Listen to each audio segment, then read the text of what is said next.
Hello friends, good evening. I hope सभी लोग बहुत बढ़िया तरीके से डीडीजे की यहाँ पे तैयारी कर रहे हैं। तो स्टील हम लोग कर रहे थे, 60 क्वेश्चन लोग कर चुके हैं और आज हम लोग आगे बढ़ेंगे। ठीक है, और हम लोग यहाँ पे 20-25 क्वेश्चन को सॉल्व करने की कोशिश करेंगे और इस क्लास के अंदर हम लोग कॉन्सेप्ट्स भी समझ रहे होंगे क्वेश्चन के साथ साथ, ताकि हम लोग को एग्जाम में और भी जो क्वेश्चन बने उसके इर्द गिर्द वो भी हम लोग समझ सकें। सभी दोस्तों से यहाँ पे रिक्वेस्ट है कि सभी लोग जल्दी सेशन को एक बार शेयर कर देंगे, बढ़िया से लाइक कर देंगे। और गुड इवनिंग यार सभी लोगों को, जो लोग यहाँ पे जुड़ गए हैं सभी को गुड इवनिंग यहाँ पे। और एक और यहाँ पे रिक्वेस्ट है सर की, हमेशा की तरह कि जितने क्वेश्चन आएंगे सभी लोग उसका आंसर देने की जरूर प्रयास करेंगे, चाहे गलत हो सही उससे कोई दिक्कत नहीं है। हमारा मेन प्रयास यहाँ पे ये है कि हम क्वेश्चन का आंसर दें और सीखें, सीखने के लिए सर हम लोग यहाँ पे आए हैं। ठीक है, तो चलो इसी क्रम में हम लोग आगे बढ़ते हैं और बढ़िया से अपने प्रश्नों को शुरू करते हैं। तो आज हम लोग 61वें प्रश्न के साथ शुरू करेंगे, क्योंकि लास्ट क्लास तक हम लोग ने 60 प्रश्न शुरू किए हैं, कर लिए, खत्म कर लिए। ठीक है, और रक्षाबंधन का त्यौहार तुम्हारा अब खत्म हो चुका है। ठीक है, तो आई होप कि सभी लोगों ने बढ़िया से यहाँ पे रक्षाबंधन मनाया होगा और अब वापस से पढ़ाई पे लग जाएंगे उसी ऊर्जा के साथ। ठीक है, और डीडीजे को सर हम लोग एकदम खत्म करके ही रहेंगे बढ़िया से। चलो ठीक है सर, पहला प्रश्न हमारा यहाँ पे आ रहा है, 61वां प्रश्न जो है यहाँ पे क्या बोल रहा है हमसे, बोल रहा है कि सर इन कॉलम्स लैप लेंथ कितना रखा जाता है। लैप लेंथ को हम लोग क्या रखते हैं सर, ये लैप लेंथ होता क्या है पहले थोड़ा सा वो बता दीजिए, बाकी हम आपको बता देते हैं। देखो लैप लेंथ जो होता है क्या है कि कॉलम्स के अंदर छड़ें होती है, बार्स होती हैं। ठीक है सर, अब एक बार इतनी लंबी तो होगी नहीं कि सर पूरी ऊपर तक चली जाए। भाई मान लीजिए मेरा कॉलम बहुत लंबा सर अगर है और उसके अंदर जो छड़ जा रही है, जो बार जा रही है छड़ उसके अंदर, वो मान लीजिए बहुत लंबी नहीं है, तो हमको क्या करना पड़ेगा, इसके बाद एक और बार लगाएंगे और इन दोनों को सर लैप कर देंगे, एक दूसरे के ऊपर ओवरलैप कर देंगे। इसे बोलते हैं लैप लेंथ। ठीक है, इसे हम बोलते हैं ओवरलैप। और जितनी लंबाई के लिए सर ये ओवरलैप कर रही है, इसी लेंथ को हम लोग बोलते हैं सर लैप लेंथ। क्या बोलते हैं सर हम लोग इसको, लैप लेंथ। ठीक है, तो ये जो लैप लेंथ होती है इसको हम इक्वल टू क्या रखते हैं, ये हमें यहाँ पे जानना पड़ेगा। चलो बताओ भाई, कमेंट करो। देखो भाई सब लोग कमेंट किया करो, घबराया ना करो, कोई इसमें चिंता की कोई बात है नहीं, सभी लोग जल्दी से कमेंट करेंगे और उत्तर देंगे। ठीक है, यहाँ पे देखो हम 2-3 तुमको बातें बताते हैं। जब भी कभी लैप होता है, जब भी कभी हम लोग ओवरलैपिंग करते हैं, तो इसमें 2-3 बातें हम लोग यहाँ पे याद कर सकते हैं। ये क्वेश्चन आरसीसी का आ गया है लग रहा है, सुनना ध्यान से। सर अगर फ्लेक्सुरल टेंशन है मेंबर के अंदर, ठीक है, फ्लेक्सुरल मतलब बेंडिंग। सर होता क्या है, जब भी हम किसी मेंबर को मोड़ते हैं तो हमको ये पता है जब हम बीम को मोड़ते हैं तो नीचे खिंचाव और ऊपर दबाव, नीचे टेंशन और ऊपर कंप्रेशन आता है। बेंडिंग के कारण जो खिंचाव उत्पन्न होता है उसे मैं बोलता हूं फ्लेक्सुरल टेंशन। एक होता है सर मैं डायरेक्ट ही खींच दे रहा हूं, एक होता है मेरा डायरेक्ट टेंशन, और एक हो गया सर मेरा कंप्रेशन, एक हो गया सर मेरा कंप्रेशन। ठीक है, ये हमको 3 केस का हम तुम्हें लैप लेंथ बढ़िया से याद करा दे रहे हैं। तो सभी लोग पहले जरा यहाँ पे उत्तर देने की कोशिश करो जल्दी से, फिर हम आगे बढ़ें। प्रयास करेंगे भाई सभी लोग यहाँ पे कि जो लैप लेंथ होती है वो कितनी रखी जाती है यहाँ पे। तो हम अगर तुमको बोलें कि फ्लेक्सुरल टेंशन की बात करें तो हमारा जो यहाँ पे लैप लेंथ रहता है वो रहता है सर डेवलपमेंट लेंथ और 35। ठीक है, इधर डेवलपमेंट एंड 35 में जो भी तुम्हारा यहाँ पे इनमें से ज़्यादा होगा उसको ले लेंगे। डायरेक्ट टेंशन सर थोड़ा ज़्यादा खतरनाक होता है, तो इसमें हम लोग कम से कम जो लैपिंग कराते हैं वो ट्वाइस डेवलपमेंट लेंथ या 35 में जो ज़्यादा होगा वो ले लेंगे। फाई क्या है, फाई सर हमारी वो जो छड़ थी, जो बार थी, उसका डायमीटर हमारा फाई है। ठीक है, इसमें एल डी हमारा क्या है, डेवलपमेंट लेंथ। और अगर हम यहाँ पे बात करें कंप्रेशन की, तो कंप्रेशन के केस में सर हम लोग जो यहाँ पे लेते हैं वो हम लोग ले लेते हैं 24 एल डी और 24 फाई में जो भी ज़्यादा आएगा वो ले लेंगे। मतलब कहने का अर्थ ये है कि हमारा डेवलपमेंट लेंथ लेना है हमको, ज़्यादा वैल्यू लेनी, कम से कम यहाँ पे 24 फाई, कम से कम यहाँ 30 फाई तो देनी। ठीक है, तो टेंशन के केस में मैं ये देख पा रहा हूँ कि मिनिमम 35 हमको देना रहता है, और कंप्रेशन के केस में मिनिमम मेरा 24 टाइम्स डायमीटर ऑफ बार देना होता है। ठीक है, और या तो डेवलपमेंट लेंथ जो कि जनरली ज़्यादा निकल के आती है। ठीक है, कम से कम ये वैल्यूज़ लिखी हुई, ये कम से कम वैल्यूज़ है, इतनी तो हमको देनी है। तो अब यहाँ कॉलम की अगर हम बात करें, सर कॉलम जो होता है वो कंप्रेशन नंबर है टेंशन नंबर, बताओ। सर अगर हम अपने दिमाग से बताएं तो कॉलम हमने पढ़ रखा है कि वो दबाव में रहता है, कंप्रेशन में रहता है, ठीक है, टेंशन तो होता नहीं। तो हमारे कंप्रेशन की अगर हम बात करते हैं तो हमारे कंप्रेशन में जो लैप लेंथ लेगी वो 24/5 एल डी में ज़्यादा होगा वो रहेगी, लेकिन कम से कम 24/5 तो देनी है। लेकिन अब यहाँ पे अगर हम ऑप्शन को देखें तो ऑप्शन के हिसाब से हमारा आंसर हो जाएगा इक्वल टू डेवलपमेंट लेंथ, ठीक है, हमको उसको एल डी बराबर देना है।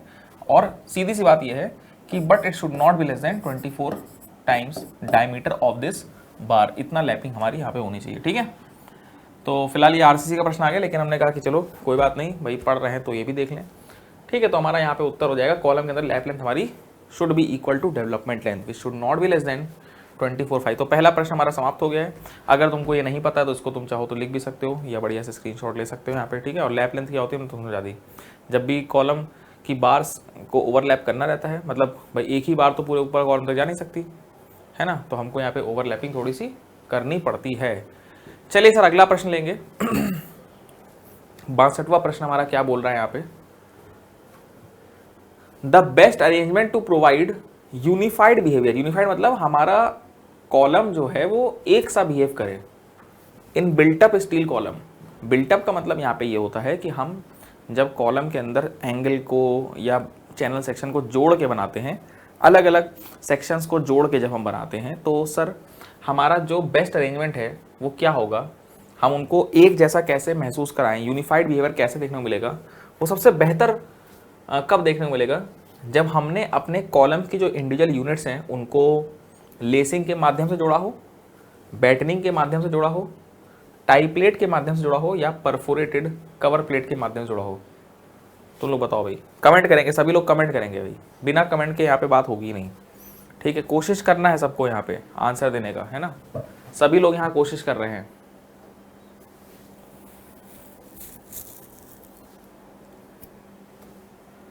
ज्यादातर लोग यहाँ पे ए और बी के साथ जा रहे हैं, हम देख रहे हैं ए और बी के साथ लोग जा रहे हैं यहाँ पे। तो देखो एक चीज समझो पहले, ये जो चौथा ऑप्शन है कवर प्लेट का है ना, ये जो चौथा ऑप्शन मेरा कवर प्लेट का है, इसका तो कोई मतलब ही नहीं है।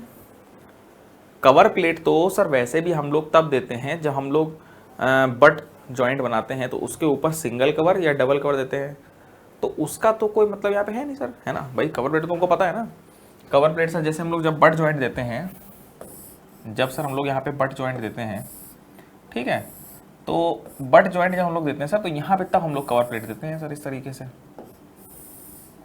ये सर हमारी कवर प्लेट होती हैं, ये डबल कवर है या तो ऊपर देंगे सिंगल, तो इससे कोई मतलब नहीं है।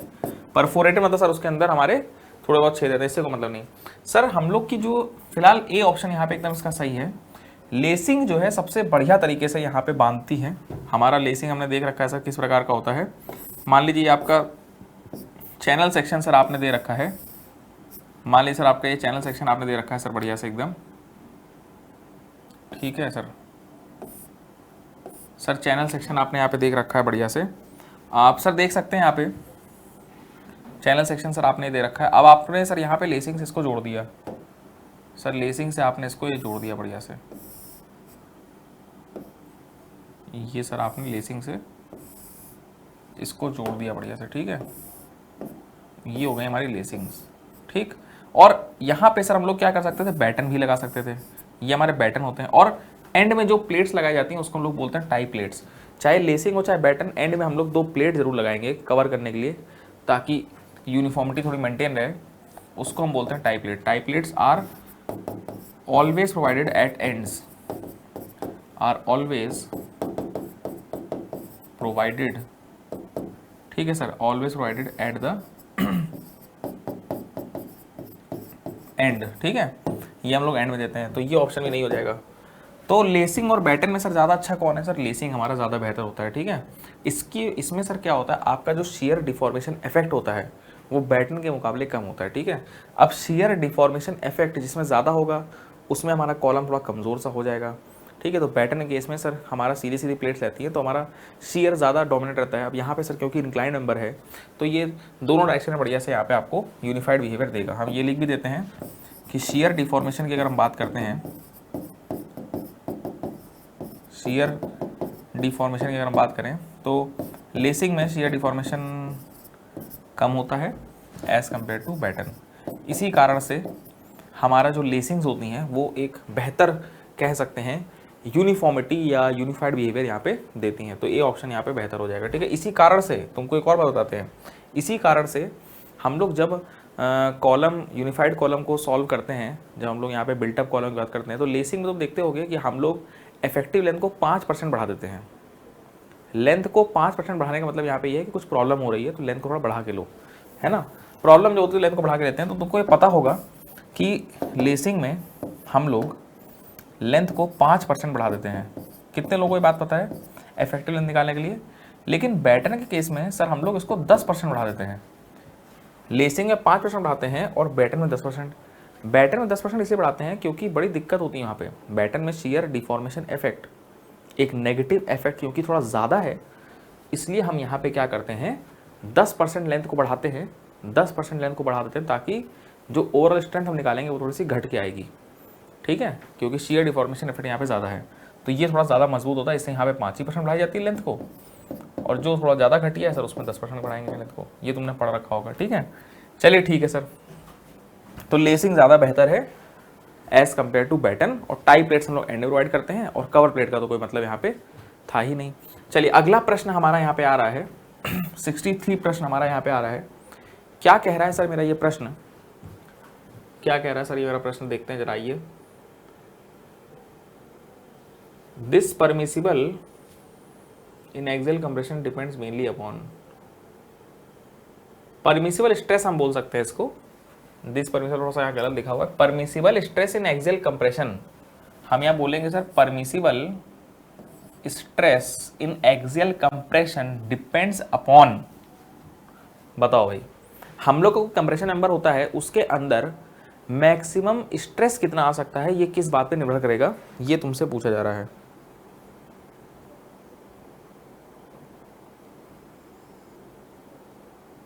चलो बताओ भाई। तो यहाँ पे तुमको 3-4 ऑप्शन दिख रहे हैं।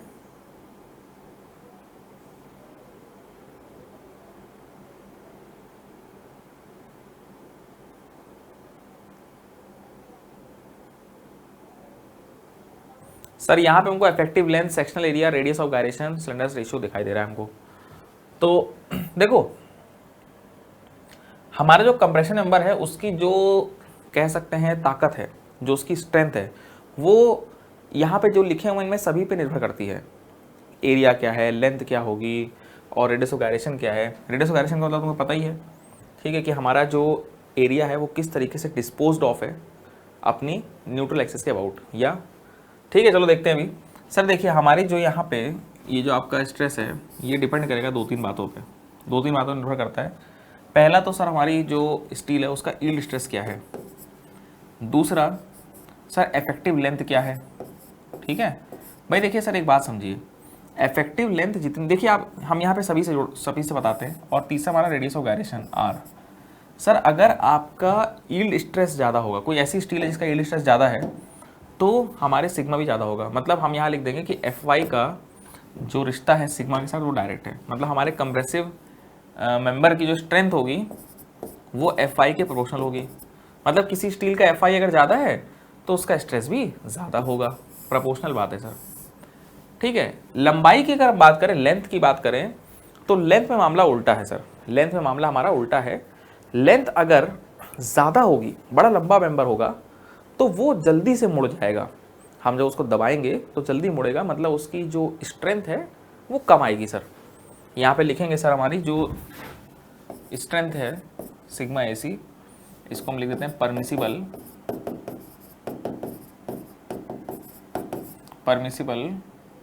Compressive stress, permissible compressive stress, ठीक है। ये सर आपकी लेंथ के उल्टा है, उल्टा मामला है, ठीक है। और रेडियस ऑफ गायरेशन सर अगर ज़्यादा होगा तो आपकी स्ट्रेंथ ज़्यादा होगी। ये इन सब चीज़ों पर निर्भर कर रहा है, ठीक है। ओके सर, और अगर हमारा सेक्शनल एरिया ज़्यादा है, अगर तुमको सोचो क्रॉस सेक्शनल एरिया, मान लो तुमने यहाँ से सिग्मा AC निकाला, यहाँ पे परमिसिबल स्ट्रेस की अगर बात करें सर, जो भी सिग्मा AC आएगा उसको मैं अगर एक बड़े क्रॉस सेक्शन एरिया से इंटू करूँ तो मेरा जो परमिसिबल फोर्स आएगा कंप्रेशन वो ज़्यादा आएगा। तो एरिया भी अगर ज़्यादा है, ठीक है, तो भी हमारा फोर्स जो रेज कर पाएगा कॉलम वो ज़्यादा होगा। सिंपल बात है, कॉलम या कंप्रेशन ले लीजिए, बेसिक सी चीज़ है सर, है ना। तो हमको यहाँ समझ में आ रहा है कि सारे ऑप्शन सही, लेकिन अगर हम यहाँ पे बात करते हैं तो जो तुम लोग आंसर बता रहे हो कमेंट बॉक्स में, स्लेंडरनेस रेशियो बिल्कुल सही है, क्योंकि स्लेंडरनेस रेशियो की अगर हम चर्चा करें तो स्लेंडरनेस रेशियो हमारा एक रेशियो है जिसमें हमारा ऊपर आता है इफेक्टिव लेंथ, जो कि होता है k times total length upon minimum radius of gyration लेते हैं, जिससे हमको मैक्सिमम स्लेंडरनेस रेशियो मिलता है। इसी के बेसिस पे, इसी लेमडा के बेसिस पे हम लोग सिग्मा कैलकुलेट करते हैं, ठीक है। सिग्मा एसी हम लोग क्या करते हैं, कैलकुलेट करते हैं, ठीक है। सिग्मा एसी एलएसएम के हिसाब से 3 चीज़ों पर निर्भर करता है। पहला, हम लोग लेमडा चूज़ करते हैं क्वेश्चन के अंदर, जो कि इस तरीके से निकलता है। दूसरा, हम लोग अपनी बकलिंग क्लास चूज़ करते हैं कि बकलिंग क्लास ए, बी या सी या डी में कौन सी है, ठीक है। और तीसरी चीज़ कि हमारे स्टील का यील्ड स्ट्रेस क्या है, बकलिंग क्लास क्या है, यील्ड स्ट्रेस क्या है और लेमडा क्या है। इन तीनों के बेसिस पे हम जाके टेबल के अंदर, ठीक है, टेबल नंबर 9 है शायद, अगर तुम IS कोड देखो टेबल नंबर 9 के अंदर तुमको सिग्मा की वैल्यू आराम से मिल जाएगी, ठीक है। इसी पे हमारा तो मतलब लेमडा हमारा जो है सर क्या कर रहा है, लेंथ को, रेडियस ऑफ गायरेशन को, ये के हमारा सर फिक्स्ड एंड, हमारे दोनों एंड फिक्स्ड हैं कि एक एंड फिक्स्ड एक फ्री, दोनों फ्री, मतलब समझ रहे हो, दोनों फ्री कह रहे, गलत बोल रहे हैं, दोनों हिंज्ड हैं, ठीक है। इस तरह के जो हमारे सपोर्ट जो एंड कंडीशंस हैं, एंड कंडीशंस के हिसाब से हमारी इफेक्टिव लेंथ अलग अलग हो जाती है। ये टेबल भी सभी लोग देख लेंगे। एंड कंडीशन हिसाब से भी हमारी जो इफेक्टिव लेंथ है, ये पूरी लेंथ हमारी इफेक्टिव लेंथ कहलाती है। ये पूरी लेंथ हमारी सर क्या है, इफेक्टिव लेंथ, और जो के है सर ये आपकी एंड कंडीशंस के ऊपर निर्भर करता है। तो सारी चीज़ें कौन सा टर्म यहाँ पे इनकॉर्पोरेट कर रहा है अपने अंदर, स्लेंडरनेस रेशियो। स्लेंडरनेस रेशियो के हिसाब से ही हमारी जो स्ट्रेंथ है, स्ट्रेस, वो निर्भर करता है, ठीक है। चलो, उम्मीद करें तुमको सारी चीज़ें बढ़िया से क्लियर हो गई होंगी। एरिया सर बात की बात है, क्योंकि वो हमको सिर्फ स्ट्रेस की बात अगर करनी है तो यहाँ पे हम लोग लेंथ को और रेडियस ऑफ गायरेशन को एकोमोडेट कर रहे हैं, और वो चीज़ दोनों कंबाइंड फॉर्म में यहाँ पे स्लेंडरनेस रेशियो के अंदर आती है। तो एक ऐसा टर्म है जिसके अंदर लेंथ के साथ साथ एंड कंडीशंस, जिससे हमें इफेक्टिव लेंथ मिल रही है, और रेडियस ऑफ गायरेशन का भी आइडिया लग रहा है, ठीक है। तो हमारा यहाँ पे डी ऑप्शन बिल्कुल बढ़िया हो जाएगा। उम्मीद करें सभी को बढ़िया समझ में आ गया होगा, ठीक है। क्लियर है कॉन्सेप्ट। और रेडियस ऑफ गायरेशन क्या होता है तुम्हें पता ही है।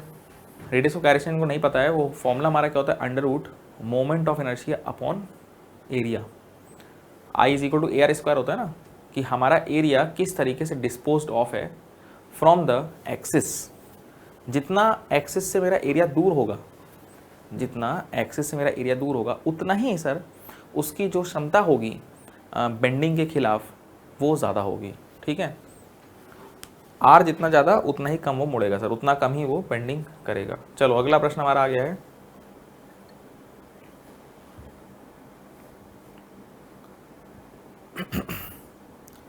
अगला प्रश्न मेरा बोल रहा है कि सर इनमें से कौन सा मेंबर कंप्रेशन मेंबर है।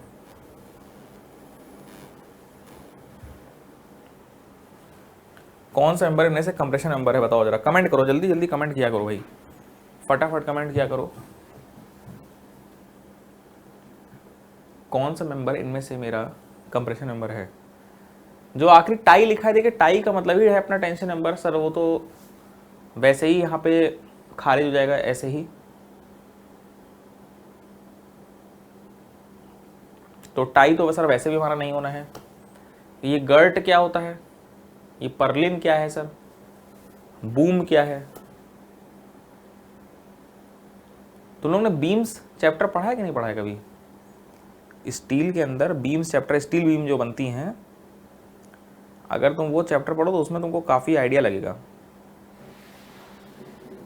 उस चैप्टर में काफ़ी आइडिया लगेगा तुमको कि जो बीम्स, तुम जानते हो ना बीम क्या होती हैं। बीम हमारी हॉरिजॉन्टल मेंबर्स होती हैं जिसमें ट्रांसवर्स लोड लगता है, सबने आइडिया होगा सबको। अब हमारी स्टील के अंदर जो बीम्स होती हैं सर, अलग अलग यूज़ में जब वो आती हैं तो उनका नाम बदल जाता है।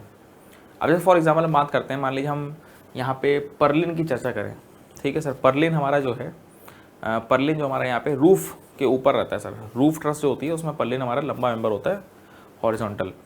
तो पर्लिन जो हमारा यहाँ पे एकदम टॉप मेंबर है, ठीक है सर, उसकी अगर हम बात करें तो वहाँ पे बीम है, लेकिन वो बीम जब रूफ में इस्तेमाल की जाती है तो उसे पर्लिन बोलते हैं। तो इसे हम रूफ बीम बोलेंगे sir. Roof beam is known as purlin. मतलब सर है तो बीम सारी, लेकिन बीम को जब अलग अलग कामों में अलग अलग तरीके से इस्तेमाल करते हैं तो उसे हम अलग अलग नाम दे देते हैं। रूफ में जो बीम इस्तेमाल होती है उसे हम पर्लिन बोल रहे हैं। अच्छा, ये कहना चाह रहे हैं आप, ये रूफ की बीम है, एक सेकेंड, ये रूफ बीम है। तुम अभी चाहो तो गूगल करके यहाँ पे रूफ ट्रस देख सकते हो, और उसके रूफ ट्रस कंपोनेंट अगर डालो तो सबसे टॉप पे तुमको पर्लिन्स दिखाई देंगे जो ऊपर की तरफ होते हैं। ठीक है, हम बल्कि बना भी सकते हैं, बड़ा काम नहीं है।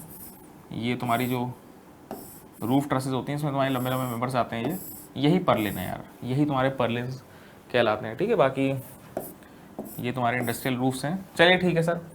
बूम मेरा एक कंप्रेशन मेंबर होता है। जो तुमने क्रेन देखी हुई है, क्रेन में तुमने देखी होंगी क्रेन्स। जी सर बिल्कुल, क्रेन बनाइए सर ज़बरदस्त टाइप की। तो तुमने यहाँ पे क्रेन्स देख रखी होंगी, उसमें तुमने देखा होगा एक यहाँ पे एक बड़ा लंबा सा एक मेंबर होता है यार। ठीक है, एक बड़ा सा एक लंबा सा मेंबर होता है, इस तरह की कुछ क्रेन होती है, लगभग लगभग हमने बनाने की कोशिश करी है। तो ये जो लंबा सा मेंबर होता है, अब क्योंकि सर ये लोड लेता है तो ये तार और सब खिंचाव में आते हैं, लेकिन ये जो मेंबर है सर इसको हम बोलते हैं बूम, और ये कंप्रेशन में होता है। ये हमारा बूम कहलाता है और ये कंप्रेशन होता है। ये जो लंबा सा मेंबर होता है क्रेन का, इसे ही हम, तो आंसर फिलहाल यही है, आंसर फिलहाल यही है। मतलब आप ये कहना चाह रहे हैं कि sir tension member, compression member या बीम्स जब अलग अलग जगह अलग अलग तरीके से इस्तेमाल की जाती है तो उन मेंबर का नाम बदल जाता है, बस ये बात हम समझाना चाह रहे हैं तुमको। ठीक है, मेंबर का नाम ही बदल जा रहा है। अब जैसे गर्ड की बात करें तो गर्ड सर मेरा जैसे दो फ्रेम्ड वॉल है, अब फ्रेम्ड वॉल के बीच में अगर एक फ्रेम्ड वॉल से दूसरी फ्रेम्ड वॉल में जो एक सीधा मेंबर जाता है तो वो बीम सर, है तो वो बीम। फ्रेम्ड वॉल की एक वॉल से लेकर दूसरी वॉल तक जो हमारा बीम जा रही है, उस बीम को हम बीम ना बोल के गर्ड बोलते हैं। ठीक है, हम बोल सकते हैं simple beam between framed walls. ठीक है, हॉरिजॉन्टल मेंबर है सर बीम, है ये बेसिक बीम ही sir, horizontal member between framed wall, between framed wall. Tie sir क्या है? टाई सर हमारा एक टेंशन मेंबर है जिसके अंदर हमेशा क्या होगा, टेंशन होगा। अगर तुम रूफ ट्रस के सिंपली ट्रस की बात करो तो ट्रस के अंदर है कोई अगर ऐसा मेंबर जिसके अंदर हमारा मेनली टेंशन लग रहा है तो उसे हम क्या बोल देंगे, टाई बोल देंगे। ऐसे तुम्हारा बहुत सारे मेंबर्स होते हैं, जॉइस्ट होता है, गर्डर होता है। ठीक है, बहुत है, मतलब बहुत है, कोई एंड नहीं है उसका। 10-12 तो बीम में ही, बीम के अलग अलग टाइप्स हैं जिनके नाम अलग अलग होते हैं अलग अलग यूज़ के हिसाब से। ठीक है, तो बी ऑप्शन जो बता रहे हैं बिल्कुल सही बता रहे हो तुम लोग। ठीक है, चलो कभी तुमको हम सभी का क्या नाम है पूरा एक टेबल बना के दे देंगे कि अलग अलग बीम का अलग अलग क्या हिसाब किताब है। ठीक है, जब उसको अलग अलग तरीके से यूज़ करते हैं तो किस प्रकार से उसका नाम क्या हो जाता है, ये हम तुमको कभी अलग से बता देंगे। ठीक है, चलो जरा आगे चर्चा करेंगे। विंड लोड की जो एनालिसिस है वो किस प्रकार से यहाँ पे की जाएगी, कौन से कोड की बात यहाँ पे होगी, कमेंट करके बताएंगे सभी लोग। विंड लोड की जो एनालिसिस है वो कौन से कोड में होती है। ये जो IS 875 है ना, ये लोड का ही कोड है, ये लोड का ही कोड है। इसमें अलग अलग पार्ट हैं अलग अलग लोड के लिए। इसको भी पूरा याद करना है हम लोग को बहुत बेहतरीन तरीके से। ये तो पूरा याद होना ही चाहिए एकदम बाय हार्ट, तुमको पूरा याद होना चाहिए। कमेंट करके जल्दी से बताओ हमको,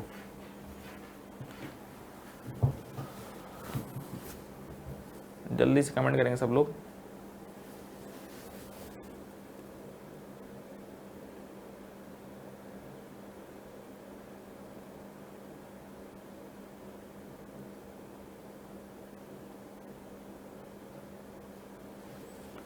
कमेंट करेंगे भाई।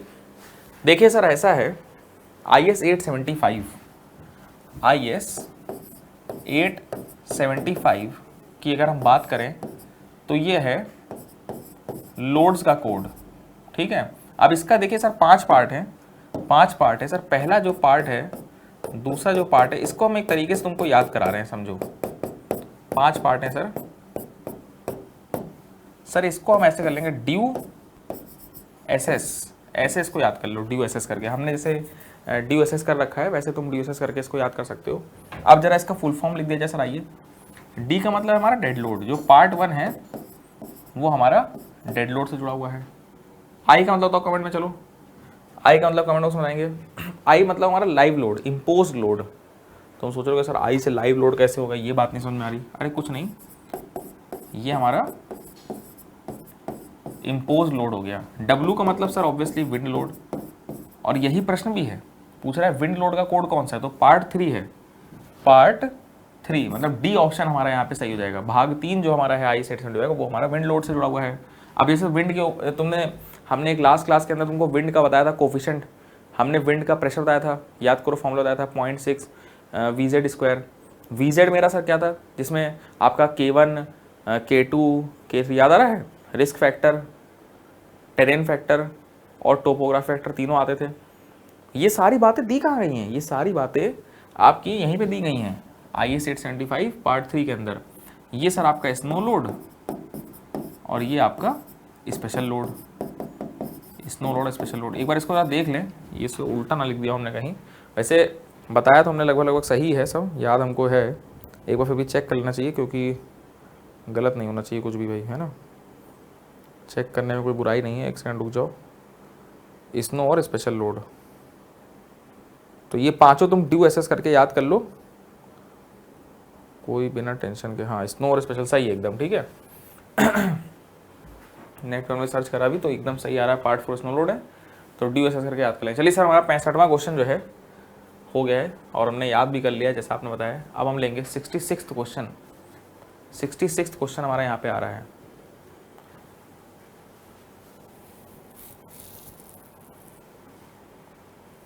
क्या कह रहा है सर मेरा प्रश्न,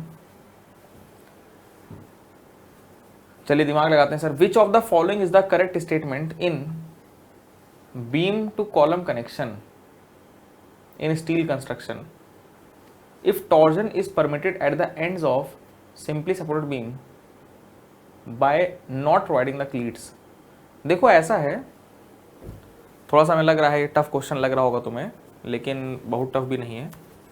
कोने में अगर हम लोग क्लीट नहीं देंगे सर, क्लीट, तो हमारी टॉर्जन पॉसिबल हो पाएगी।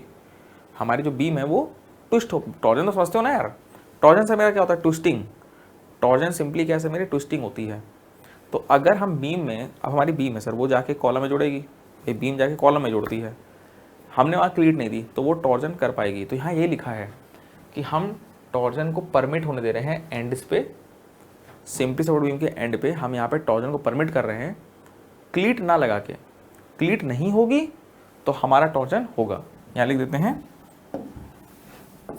नो क्लीट एट एंड्स, मतलब टॉर्जन होगा, ये कहने का मतलब है। और अगर क्लीट एंगल प्रोवाइड कर दिया हमने sir, cleat angle at ends हमने प्रोवाइड किया, मतलब हमारा टॉर्जन रिस्टेन होगा, ठीक है, तब टॉर्जन रिस्टेन होगा।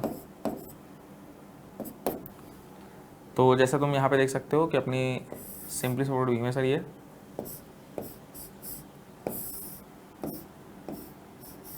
ये सर अपनी सिंपली सपोर्टेड बीम है, और इधर सर आपका कॉलम है जहाँ पे ये जुड़ रहा है पूरा सिस्टम, ठीक है, कॉलम में ही अपना जुड़ रहा है, ठीक है।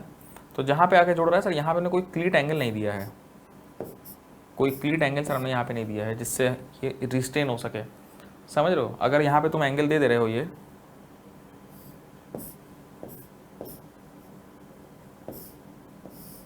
अगर तुम यहाँ पे एंगल दे देते ऐसे ऊपर नीचे करके, तो हम लोग का ये जो एंड है ये बढ़िया से मुड़ ना पाता, समझ लो, बढ़िया से यहाँ मुड़ नहीं पाता भाई, ठीक है सर, बात आपकी हमको समझ में आ गई है। तो क्लीट एंगल हमने यहाँ प्रोवाइड नहीं किया, ठीक है। पूछा क्या गया है कि कौन सा स्टेटमेंट सही होगा, joint has to be design for torsion. अच्छा बढ़िया स्टेटमेंट लग रहा है भाई, अब टॉर्जन अगर आ रहा है, क्लीट एंगल आपने दिया नहीं, ये क्लीट एंगल्स हैं मेरे, ये मेरे क्लीट एंगल्स हैं जिनका काम है टॉर्जन को रोकना,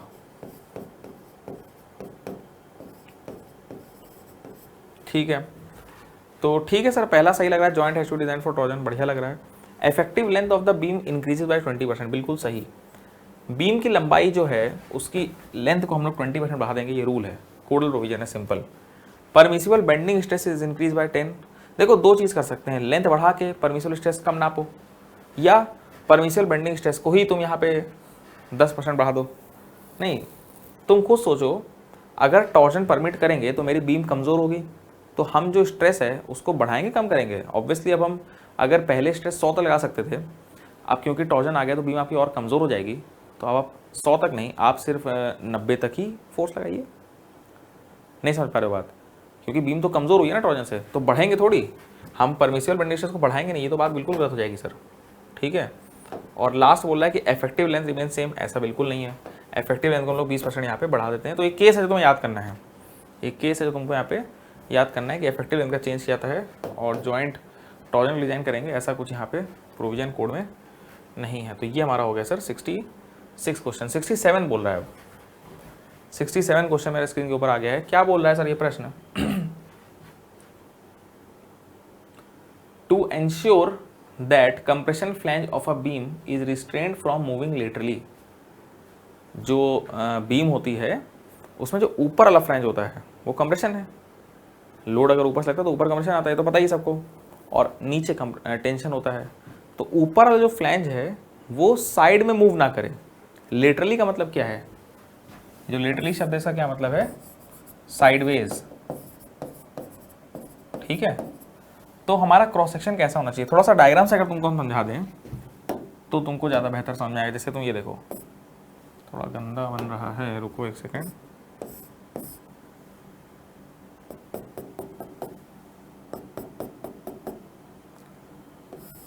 थोड़ा सा देख लेना जैसा बन रहा है, काम चल आएंगे हम लोग सर यहाँ पे, बस सीखने की कोशिश करेंगे जो आप बता रहे हैं।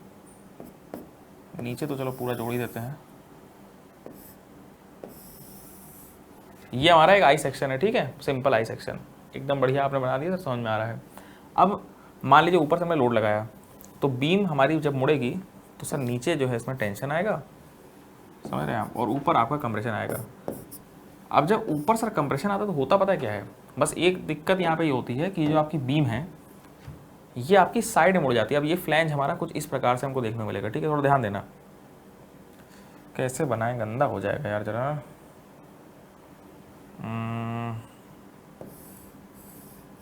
ये हमारा वही आई सेक्शन है, लेकिन अब ये थोड़ा सा बाहर आ गया है, इधर ही बना देंगे, और थोड़ा सा मुड़ गया है। ऊपर का फ्लैंज हमारा मुड़ गया है, तो ऐसा कुछ बनाए, थोड़ा ज़्यादा ही बाहर कर दिया है तुमने।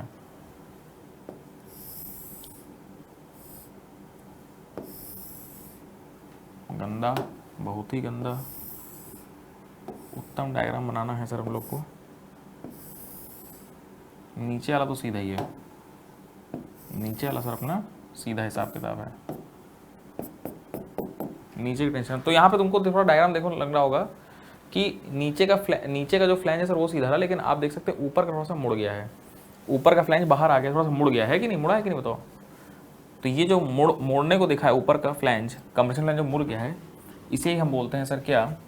Lateral buckling. क्या बोला? लेटरल बकलिंग बोल रहे हैं, साइडवेज बकलिंग बोलते हैं, ठीक है, ठीक है सर। तो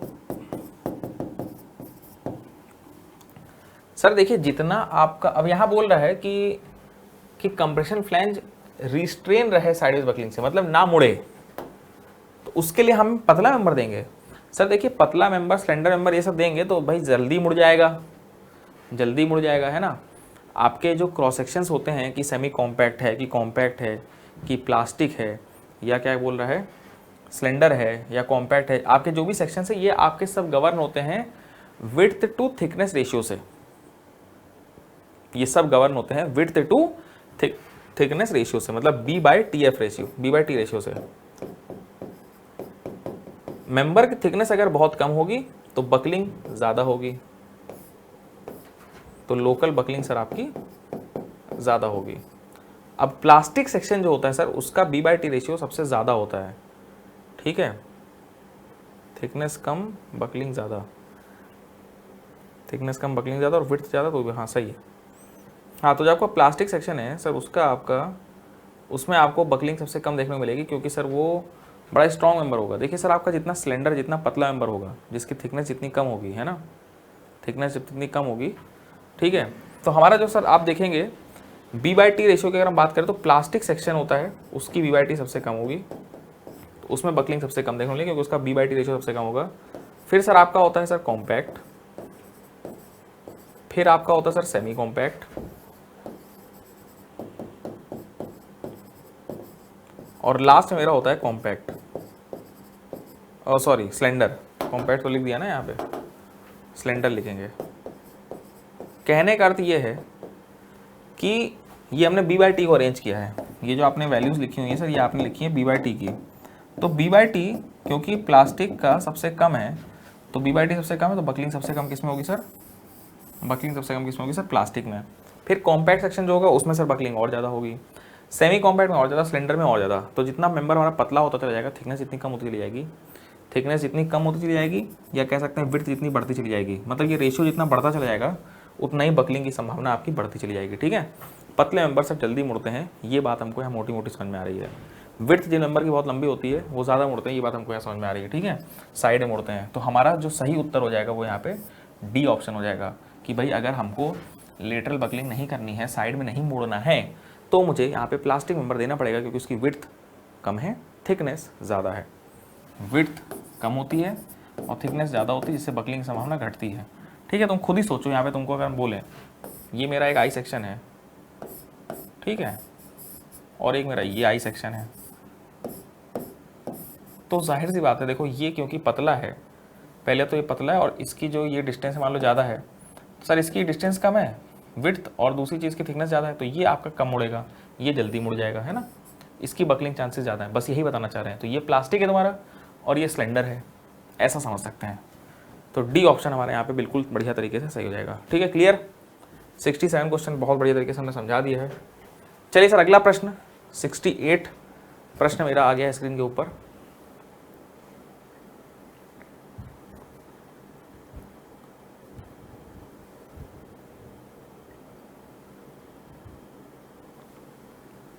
क्या कह रहा है मेरा ये प्रश्न सर?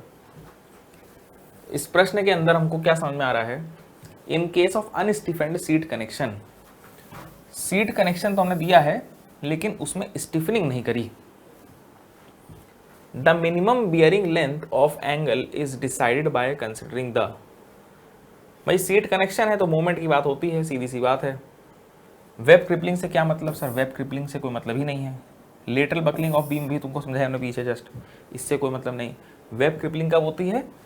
जब हमारे वेब में कहीं एक बहुत खतरनाक सा लोड आके बैठ जाता है, तो हमारा जो वेब होता है ना सर, हमारा जो वेब होता है, जैसे मान लीजिए वेब है, ये देखिए आप, ये वेब है, यहाँ बहुत खतरनाक लोड लग रहा है, तो अगर बड़ा खतरनाक लोड लग रहा होगा तो सर आपका जो ये वेब है ऊपर से ट्यून हो जाएगा, ऐसे मुड़ सा जाएगा अचानक से। इसको क्या बोलते हैं, इस फिनोमिनन को हम लोग बोलते हैं वेब क्रिपलिंग। बड़ा खतरनाक लोड आता तो होता है। लेटरल बकलिंग अभी तुमको पीछे समझाई। बीम अगर पतली होगी, पतली दुबली बीम होगी, जैसा कि हम तुमको समझाया पतली दुबली बीम है तो वो मुड़ेगी लेटर, तो इससे भी कोई मतलब नहीं है। ये सब थोड़ी है यहाँ पे हमारे अनस्टिफेंड कनेक्शन में। ठीक है, अब ले दे के बात होती है यहाँ पे मोमेंट और शियर पे। तो हम जब मिनिमम बेयरिंग, अच्छा बेयरिंग लेंथ क्या होती है तुमको ये भी नहीं पता होगा अभी।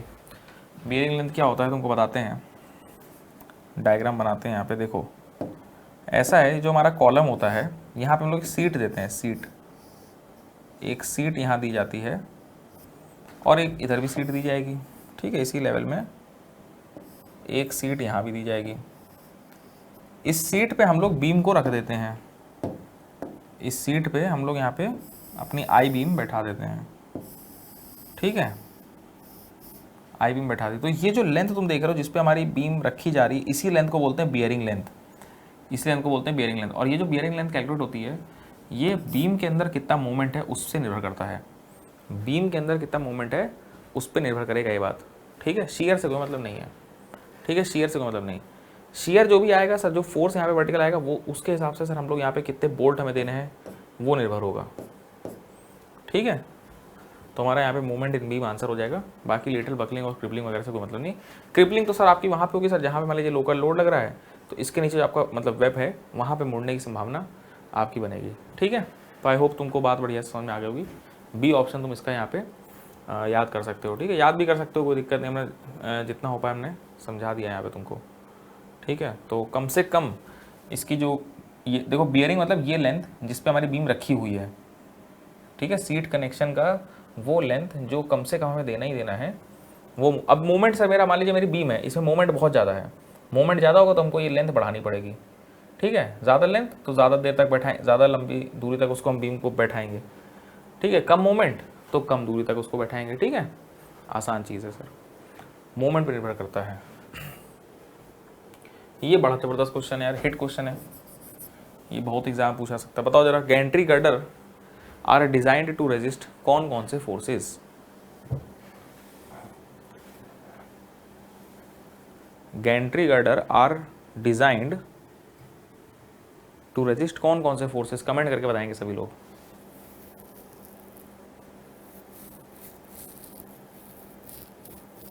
गैंट्री गर्डर जो मेरे होते हैं बड़ी बड़ी इंडस्ट्री में होते हैं, है ना, पोर्ट होते हैं वहाँ भी होते हैं, पोर्ट वगैरह होते हैं वहाँ पे भी गैंट्री गर्डर वगैरह रहते हैं।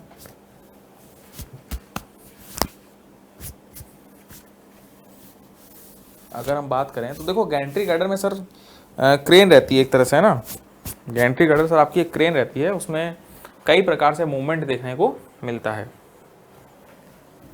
ये सर आपकी उसमें दो रेल होती हैं, दो रेल होती हैं, ठीक है।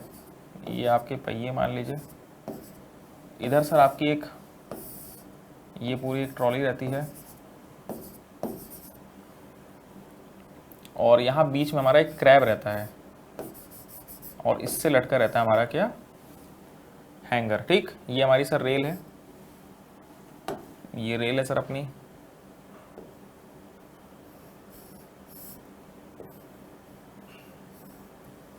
इस रेल के ऊपर हमारी ये दोनों पहिए बढ़िया से चलते रहते हैं। ये हमने रेल का क्रॉस सेक्शन बनाने की कोशिश करी है यहाँ पे,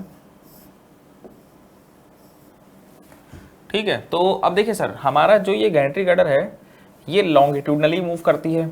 ये जो आपकी, अब मान लो क्रेन को सामान लटका हुआ है, ठीक है, कोई सामान लटका है सर, ये आपकी अगर रेल ऐसे मूव करेंगी तो हमारा लॉन्गिट्यूडनल मूवमेंट मिलेगा, तो उससे हमारे जो लोड आते हैं, अब ये वाले जो आपके रेल के ऊपर जो ये व्हील हैं, ये जब स्टॉप होंगे, स्टार्ट होंगे, ब्रेक लगेगा, तो इससे हमारा लॉन्गिट्यूडनल लोड आएगा, इससे हमारा लॉन्गिट्यूडनल लोड आएगा, ठीक है। अब मान लो ये क्रैब सर, इसमें भी व्हील होती हैं, इसमें व्हील होती हैं। अब जब मान लो इसको रोक दिया और इसमें हम इधर उधर कर रहे हैं, जिससे हमारा लोड जो है इस डायरेक्शन मूव कर रहा है, तो इससे हमारा लेटरल लोड आएगा सर।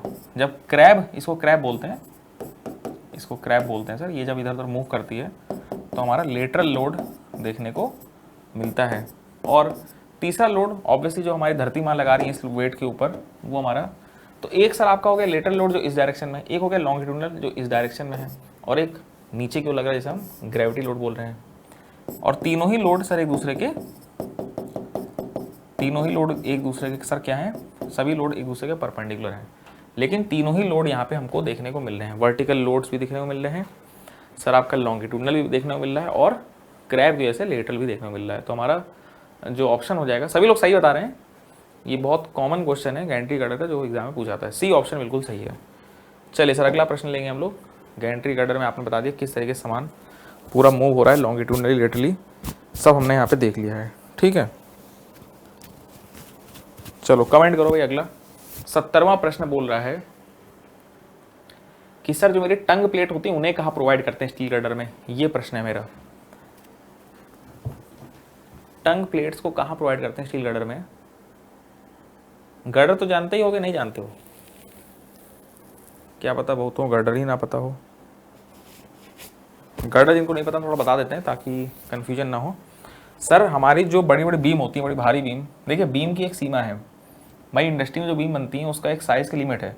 लोड अगर बहुत ज़्यादा होगा, ज़रूरत से ज़्यादा, तो उससे काम नहीं चलेगा। तो हम लोग यहाँ पे 2-3 प्लेट अलग लेंगे।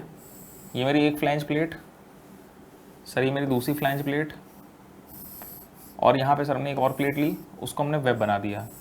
हमने 2-3 बड़ी बड़ी प्लेट को हमने यहाँ पे वेल्डिंग से या मान लो तुम एंगल से जोड़ लो, तो इससे जो हमारा चीज़ बनती है वो हमारे उसको कहलाते हैं plate girder. Plate girder is use to resist very large load. Plate girder से हमारा एक बहुत ज़्यादा लार्ज लोड को रेजिस्ट करेगा, ठीक है। बात समझ में आ रही है सबको? आसान बात है, कोई बहुत टफ नहीं है, ठीक है। नॉर्मल बीम की बात नहीं हो रही है यहाँ पे, नॉर्मल बीम की बात नहीं हो रही है, ठीक है सर। Concept clear. आगे बात करेंगे सर यहाँ पे कि अब जब यहाँ पे आप पूछ रहे हैं टंग प्लेट कहाँ है, तो ये जो तुम्हारी वेब देख रहे हो, इसके ऊपर और इसके नीचे यहाँ पे टंग प्लेट प्रोवाइड की जाती हैं। ये सर हमारा वेब पोर्शन है, ये हमारा फ्लैंज पोर्शन है, ठीक है। वेब और फ्लैंज के बीच में यहाँ पे टंग प्लेट्स प्रोवाइड करते हैं, ठीक है। तो यहाँ पे क्या लिखा जाएगा, upper end and lower end of the web, D option. Upper end and lower end of web के हम लोग यहाँ पे फ्लैंज प्लेट प्रोवाइड करते हैं, टंग प्लेट प्रोवाइड करते हैं, जो कि फ्लैंज प्लेट के साथ जुड़ जाता है। ठीक है, चलो थ्योरी है, इसको याद करना है, इसमें कुछ वो साइंस नहीं है बहुत ज़्यादा। चलिए सर 71 प्रश्न हमारा आ गया है। क्या पूछ रहा है मेरा 71 प्रश्न, बात करेंगे यहाँ पे। Gross section of the web of beam is defined as, beam का ग्रॉस सेक्शन होता है वो किस तरीके से डिफाइंड होता है।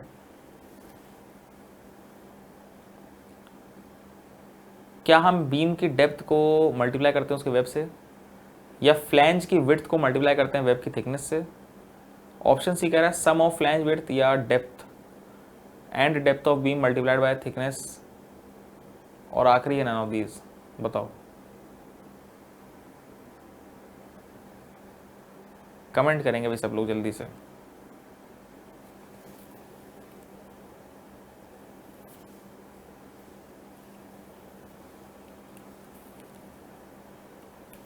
ग्रॉस सेक्शन वेब का कैसे लिया जाएगा, ग्रॉस सेक्शन वेब का कैसे लिया जाएगा, बताओ भाई। सर तो ये हमारी प्लेट है, अभी आपने बनाया, ये सर हम लोग की वेब हो गई बीच में, ये देखिए वेब। तो हम लोग यहाँ पे देखिए इतनी डेप्थ को वेब ऑफ, है ना, पूरी बीम, ये हम लोग की वेब की डेप्थ है, पूरी बीम की जो डेप्थ है उसको हम यहाँ पे डी बोल दे रहे हैं सिर्फ। तो gross section of web of beam क्या होगा बताओ, सिर्फ हम लोग इतना लेंगे, थिकनेस इनटू करेंगे, या पूरा ऊपर तक का लेंगे। Sum of flange width and depth of beam multiplied by web thickness. गलत है ये सब, देखो सिंपल है, पहले समझा दें फिर तुम बताना भाई। देखो हम लोग यहाँ पे पूरा का पूरा विड्थ लेते हैं, ये पूरी ले लेते हैं, ये यहाँ से लेके पूरा यहाँ तक का ये लेते हैं। तो सिंपल अगर हम बात करें बीम की पूरी डेप्थ और वेब की जो थिकनेस होगी, वेब की जो थिकनेस होगी उससे हम लोग का gross section area of web निकल के आ जाएगा। ठीक है, इससे वेब का एरिया निकल के आ जाएगा, पूरी लेंगे। सिर्फ यहाँ से ऐसा नहीं होगा कि हम सिर्फ नीचे का एरिया लें, फ्लैंज का हटा दें। अब जैसे हम बात करें तो ये हमारा सही ऑप्शन हो जाएगा। अब width of the flange, sir सिर्फ फ्लैंज की विड्थ से, अगर हम फ्लैंज की विड्थ को थिकनेस से मिलाएगा तो भी कोई मतलब नहीं है भाई, वेब तो ये है मेरा, तो ये ऑप्शन गलत। फिर बोला है sum of flange width, sum of flange width and sum of flange width and क्या डेप्थ ऑफ वेब, इसको जोड़ के अगर हम थिकनेस इंटू करें तो सही था, लेकिन sum of flange width and depth of web नहीं बोला है, यहाँ बोला है डेप्थ ऑफ बीम, तो गलत हो जाएगा सर। बीम तो डेप्थ तो पूरी है, तो इसलिए सी भी गलत है। अगर यहाँ बोलता कि फ्लैंज की विड्थ और वेब की डेप्थ अगर ले रहे हैं और तब उसको हम थिकनेस ऑफ वेब से इंटू करें तो सही हो जाता है, ये भी, तो ये भी सही हो जाता है। ठीक है सर, तो हमारा सी भी यहाँ गलत। चलो फिलहाल बात समझ में आ गई हमको कि सिंपल पूरी बीम की गहराई इंटू थिकनेस अगर हम कर देंगे तो यहाँ पे हमको क्या नाम है, क्या मिल जाएगा सर, ग्रॉस सेक्शन मिल जाएगा। ठीक है, चलिए सर 72वां प्रश्न हम लेंगे अब। 72nd क्वेश्चन हमारा यहाँ पे आ रहा है स्क्रीन के ऊपर। चलो बताओ भाई, सभी लोग कमेंट करेंगे सब लोग।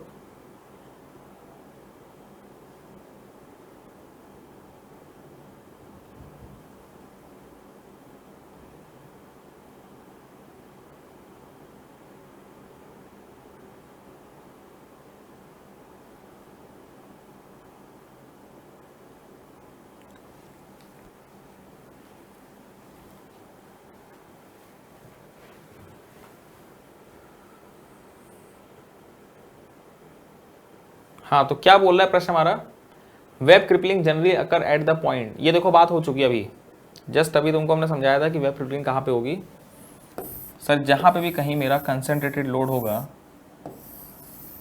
जहाँ कहीं भी मेरा बड़ा कंसंट्रेटेड लोड आएगा सर, वहाँ पे मेरी अब देखिए सर होता क्या है ना, एकदम से होता प्रॉब्लम यहाँ पे ये है कि देखिए इसका एरिया बहुत ज़्यादा है। अगर हम फ्लैंज के एरिया की बात करें, और ध्यान देखना फ्लैंज का एरिया सर ज़्यादा है, यहाँ राउंड देख रहे हो क्यों दिया गया, फ्लैंज का एरिया सर देखिए कम हुआ।